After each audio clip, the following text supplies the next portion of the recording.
बाबा मुझे अंतर में बाहि थी बरे बाहि दिल थी चवे त रिपीटर खणी 7 ही कारतूस न परुअ जे सीने में ठोके अचां। तू छा थो समझी? हां तू समझी? तू छा थो समझी? तो मां मठ कयो वेठो आहियां। पलांद जी बाहि मुंहिंजे सीने में भड़के पई भड़के,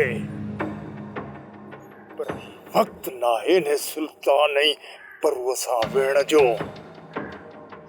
मठ कर वक्त अचे पोइ हिननि खे बि ॾिसी वठंदासीं।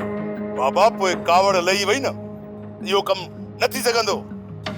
दिल त चवे थी त अॻ में हिननि जा खटोला खणायां पोइ ॿिया कम कयां। बाबा बाबा जज़्बाती न थी। ॿई वीचारा घर जा कुकड़ केॾी महिल बि सीर विझी हलाल करे खाई सघूं था, पर पहिरीं पाण खे असली कमु करणो आहे। इन सतोरीअ खे मारे जेको असांजे ॻोठ ते लॻल दाव आहे न, इन खे मिटाइणो आहे। पोइ ॾिसंदासीं हिननि ॿिन्ही छोरनि खे।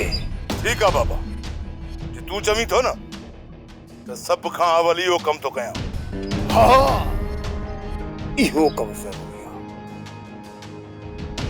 जेकॾहिं तूं सदोरीअ खे वापसि आणे हीरो थी वे न, त मेरुअ जो संग पुटु तोखे ॾींदो रहियसि। सम्झी थो न? हा बाबा, इहा सुण सभु मिड़ेई मूं ताईं पहुती आहे। रहिस लाइक़ जी समूरी मिल्कियत मेरुअ जे नाले ते थियल आहे।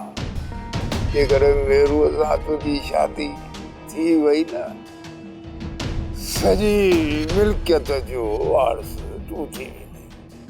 पोइ तूं छा सराईंदे? रहिस गोहर ख़ान। सभु माण्हू हारी ॾारी दरजा वॾेरा तोखे रहिस गोहर ख़ान सॾींदा। रहिस गोहर ख़ान। बाबा सोचे सम्झी छॾियो अथमि। इंशाअल्लाह हिकु ॾींहुं रईस गोहर ख़ान थी ॾेखारींदोसांइ।